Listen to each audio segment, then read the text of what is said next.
Nicolas Cadenne, cofondateur de l'organisme La Vigie de la laïcité et auteur de La laïcité pour les nuls, est avec nous. Bonjour Nicolas. Bonjour. On s'intéresse, Nicolas, à ce sondage. 61% des Français qui sont pour l'interdiction du voile dans la rue. Est-ce que déjà ce serait faisable une telle mesure?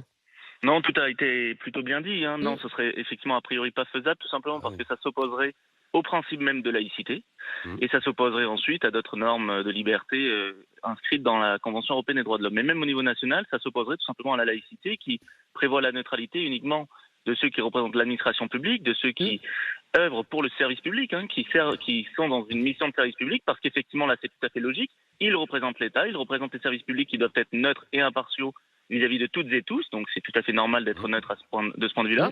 En revanche, la laïcité va garantir à tous les citoyens qui n'exercent pas de mission de service public d'être libres et de pouvoir croire, ne pas croire, exprimer des convictions et notamment donc porter des symboles, notamment religieux, y compris bien sûr dans la rue, avec la limite qui est très claire, Ouais. qui est de ne jamais l'imposer à autrui.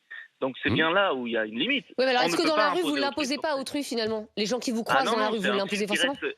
Justement, là, il faut faire la distinction entre le port de signe, qui est personnel, c'est-à-dire c'est vous qui le portez, le signe, c'est pas quelqu'un d'autre, et le Bah oui, mais les autres vous prosélytisme. voient. Et le prosélytisme. Le prosélytisme, c'est quand vous, effectivement, vous avez un comportement qui va susciter l'adhésion d'autrui à votre croyance, et là, si effectivement, en plus de porter un signe, vous avez un comportement actif qui va chercher à obliger l'autre à le porter, bien sûr que ça, c'est répréhensible. Mais ça vous étonne quand même, Nicolas Cadenne, qu'il y ait une majorité de Français qui soient pour l'interdiction du port du voile? Non, parce qu'on joue sur les émotions. Et puis ensuite, c'est Ouais. pas vraiment une majorité, comme ça a été dit. Hein, quand vous regardez les détails du sondage, en réalité, la plupart des gens sont dans le doute. Quand vous expliquez les choses, quand vous informez sur la réalité de la situation, les gens sont pas Exactement. forcément pour. Au contraire, ils sont plutôt contre cette interdiction. Donc en fait, on joue sur l'émotion, sur oh là là. Ça, c'est un instrument de l'islamisme, donc il faut l'empêcher. Parce qu'en réalité, c'est beaucoup plus complexe que ça. Mmh. Les raisons de porter un voile sont très diverses. On l'a vu d'ailleurs Mm. parmi vos auditeurs. Tout à fait.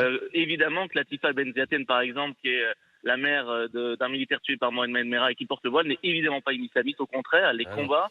Mm. Et c'est pareil pour Malala, par exemple, qui combat pour les droits Oui, des c'est femmes vrai. et qui a combattu les talibans. C'est pareil pour la vice-secrétaire générale de l'ONU, qui porte le voile, hein, vice-secrétaire générale de l'ONU. On pourrait citer plein de personnes, comme la présidente de Mm. Singapour. Tous ces gens ne sont évidemment pas des islamistes. Alors, je vous garde avec nous, hein, Nicolas Cadenne. On a beaucoup d'auditeurs qui appellent sur ce sujet du voile. Et Yann, qui est fonctionnaire dans la ville de Nîmes, nous a appelé